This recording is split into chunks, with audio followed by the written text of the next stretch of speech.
Afin de renforcer l'attractivité et la visibilité internationale de nos universités, Nicolas Sarkozy a lancé l'opération Campus. 5 milliards d'euros y seront consacrés, financés grâce à la vente d'une partie du capital d'EDF.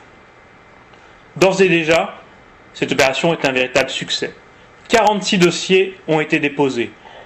À la fin du processus de sélection, 10 dossiers seront retenus. D'ores et déjà, la ministre de l'Enseignement supérieur, Valérie Pécresse, a dévoilé le nom des 6 premiers dossiers retenus, ceux de Bordeaux, Grenoble, Lyon, Montpellier et Toulouse.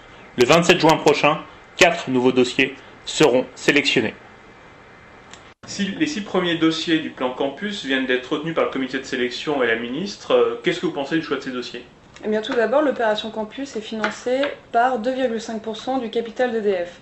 Donc ce sont des crédits exceptionnels. Et qui dit crédit exceptionnel dit projet exceptionnel. Donc c'est pour ça qu'on ne veut pas que ça soit un simple coup de pinceau, mais basé sur une réelle politique ambitieuse.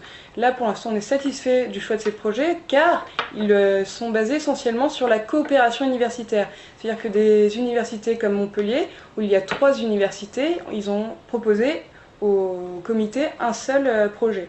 Finalement, vous souhaitez qu'il y ait des changements réellement profonds qui se mettent en place et un peu plus d'innovation. Alors, qu'est-ce que vous attendez des 4 prochains dossiers ?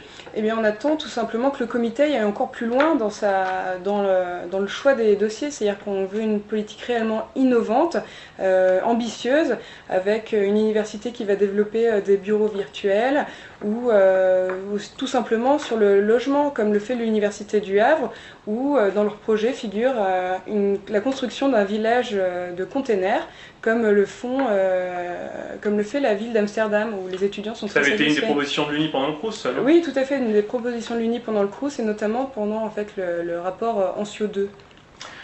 Finalement, donc, qu'est-ce que vous attendez de ces nouveaux campus et de l'émergence de ces campus nouvelles formules ? On attend que ce soit des réelles locomotives pour les autres, car qui dit politique d'innovation dit risque, et donc il est important que l'État aide dans ces moments-là. En plus, une fois expérimenté, ça peut devenir de réels exemples pour les autres universités.